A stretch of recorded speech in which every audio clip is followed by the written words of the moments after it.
How you doing, peeps and freaks, ladies and gents? Welcome to another Hearthstone game. Today we're going to be playing a little bit more of this Taunt warrior that we were mucking around with before.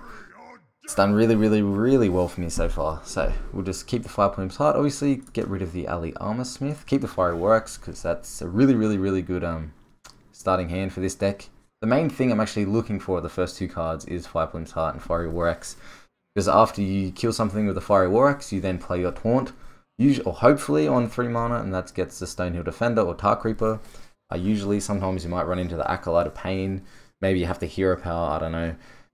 But usually if you get that 3-drop on the board and you can start building up your taunts from there, you can just snowball. And it becomes pretty easy. Especially with this Tar Creeper having 3 extra attack on your opponent's turn, it's really nice. Sometimes if you are versing a Zoo or a very extremely fast deck, then you can play Dirty Rat. And in this matchup, especially, Dirty Rat actually becomes pretty interesting. Because just as they're trying to finish off their quest, you can pull out that card that they're trying to bounce back a lot. And that completely screws up their quest.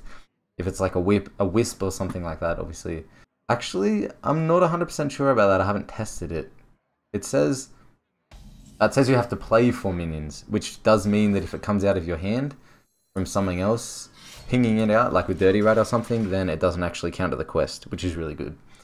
That means Dirty Rat is a pretty good counter here.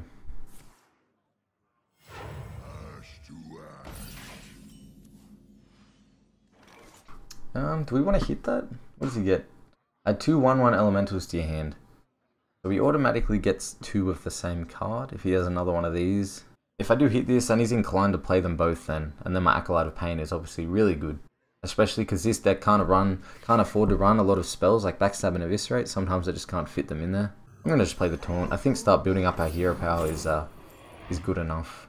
Ali Armorsmith has been really good for us just because combining Ali Armorsmith with Sleep of the Fishes clears some 5/5s when he gets those out. But I think I'm going to go with the Adapt here just because I already have 4 5-drop. I'm going to clear this now. Say we have 4 5 6. Lock in our taunts for the next couple of turns. So the things that I do think with this deck are really necessary are Sleep with the Fishes, Brawl, and some Whirlwind effects. Obviously you get those from Ravaging Ghoul. You get a sort of semi-Whirlwind effect from Patches the Pirate if you do play Enzof's First Mate. Enzof's First Mate with the weapon is also a nice ping effect to allow that also proxy Eviscerate and Sleep with the Fishes as well. So although we only have 2 Whirlwind effects, we have some other things to damage the minions, which seems to be consistent enough for it to work.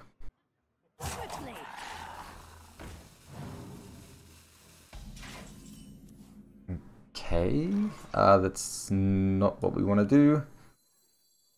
Just go with this here. Just sort of weird, and he did think about it a lot. It makes me want to believe that he's trying to bait this Fiery Works in here. I don't see why I wouldn't do that though.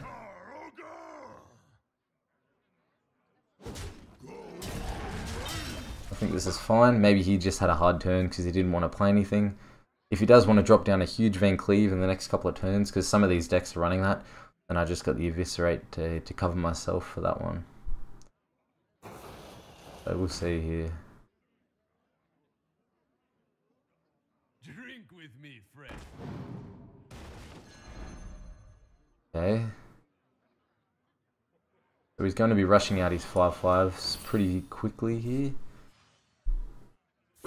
Out of step, so he can play. So now he's 100% going to get the quest next turn. The problem for him is though these cost 1 mana, so he can't play.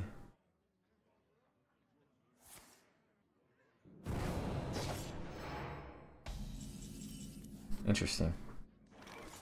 So we can't actually play it and use the spell next turn. So that unless he has Eviscerate, sorry, not Eviscerate, unless he has Preparation. So we don't really have to worry about him getting 5/5s next turn. I just need to try and build up my board and get my hero power as quick as I can. If I get my hero power pretty soon after he gets his quest done. Okay, I think I have to play the Dragon Hatchling. I'm going to kill this just because he gets a lot more value from that, getting buffed to a 5/5 if he does want to play the quest this turn, if he has like a Preparation or something. So there, and he preps out the quest maybe.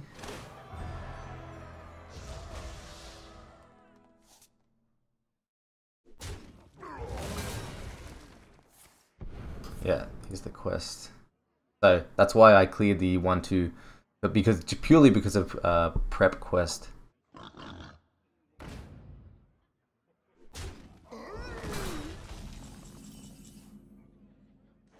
It's a really, really good draw. It's a little bit weird though. If I play this and I am looking for a Divine Shield or +3 health, +3 health would be ideal. Because he doesn't want to hero power this next turn and this stays at 1. Maybe Poisonous would also be good here. We'll have to see what we get. 1-1, I think that's what it's going to have to be.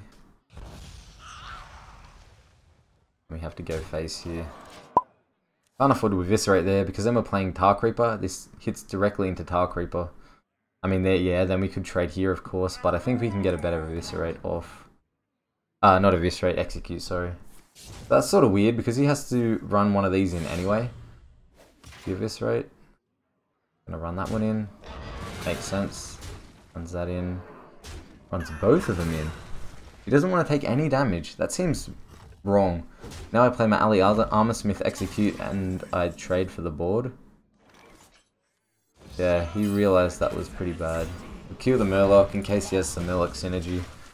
And just in case he gets a bounce back again, then this would be able to get charged. So this is just better here. We line up really well for next turn as well.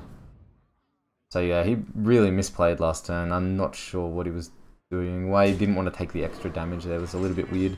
Both our minions now trade into this one, and he is only drawing 1 a turn, so hopefully we can keep up here. I have noticed in the first few days of playing that this rogue quest deck is really, really popular. So yeah, we definitely just play these two now. And we get our quest. That's good. Now we can start winning with this. If he doesn't want to trade, we can trade within our weapon, play hero power. We can start putting a lot of pressure on him here.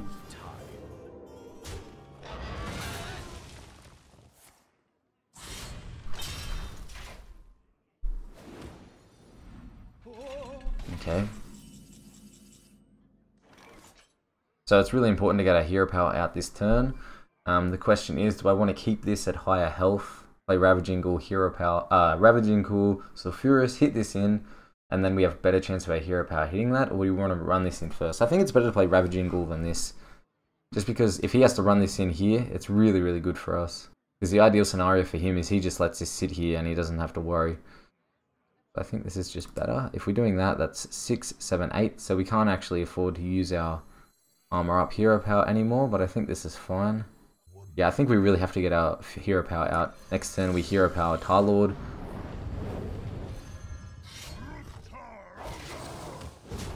And even if this misses, we're still pushing face for a lot of damage. Like this damage now on the face is crazy. So yeah, more important to get this out now than developing Tar Lord, because next turn we can do both. And this way it just puts so much more pressure on him. Now he's got 2 5/5s. He has to attack here. Actually, he just dies here. Oh, no, he doesn't. Actually, yeah, he does. We have just have lethal on board.